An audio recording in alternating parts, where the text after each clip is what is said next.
উজনিৰ ইজনৰ পিছত সিজন জাতীয়তাবাদী নেতাৰ কাষত এতিয়া আজমল আৰু আনফৰ। এবাৰ আকাশ শইকীয়াক নিজৰ পুত্ৰ আখ্যা দিলে ব্যৱসায় মুস্তাক আনফৰে।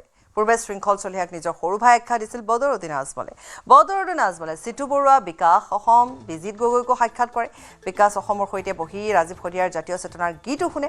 বানপীড়িত শিৱসাগৰবাসীক আৰম্ভণিৰ পৰাই সহায় আগবঢ়াইছে আজমল আৰু আনফৰে। সমান্তৰালকৈ দুই সংখ্যালঘু নেতাই জাতীয়তাবাদী নেতাৰ সৈতে সম্পৰ্কও গঢ়ি তুলিছে।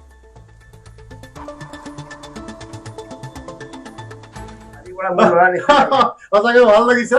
ইমান ডাঙৰ অন্তৰৰ মানুহ বুলি ভবা নাছিলো, কিন্তু আজি আহি মোকো নিজৰ ল'ৰা তুল্য বুলি ভাবি ল'ৰা হিচাপে আজি কৈছে। গতিকে এইটো এটা সঁচাকে ভাল লাগিছে।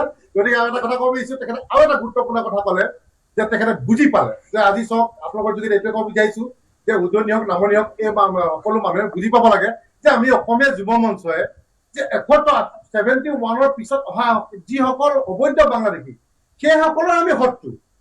আমি হিন্দু মুছলিম অসমীয়া জনতাই কোনোদিন কৰা নাই না, মই নিজে কৰিছো।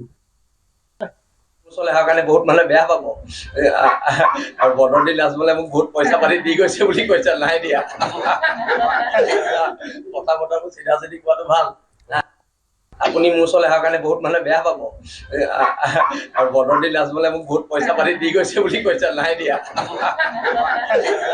কথাবোৰ চিধা চিধি কোৱাটো ভাল। আৰু ইফালে বিকাশ অসমৰ সৈতে আজমলে বিপিন চাওডাঙৰ বিপ্লৱী গীতো শুনে। আহিছো নহৰ বাবে মই আহিছো ওলাই মোৰ দেশৰ মাটিৰ গান গাবলে সদায় ভাৰতৰে পূৰ্ব দিশৰ সোণালী অসম গৌৰৱে চিঞৰো মই জয় আই অসম, জয় আই অসম, জয় আই অসম, জয় আই অসম। শৃংখল মোৰ ভাই, আগে মোৰ চিনাকি নাছিল, এতিয়া আমি দুইজন ভাই চতুৰ্থবাৰ আহিম, পঞ্চমবাৰ আহিম, 6 মাহ মই আহি থাকিম।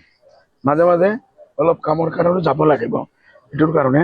আৰু শৃংখল মোৰ ভাই, আগে মোৰ চিনাকি নাছিল, এতিয়া আমি দুইজন ভাইৰ ঘৰত ভাই আহিছে। আমি সেইটো যে পাব লাগে এই সন্মান ইজ্জতটো আমি পাইছো। আৰু এটাই মেছেজ পাইছো যে হিন্দু না মুছলমান এক খুদাৰ সন্তান। কমনৱেলথ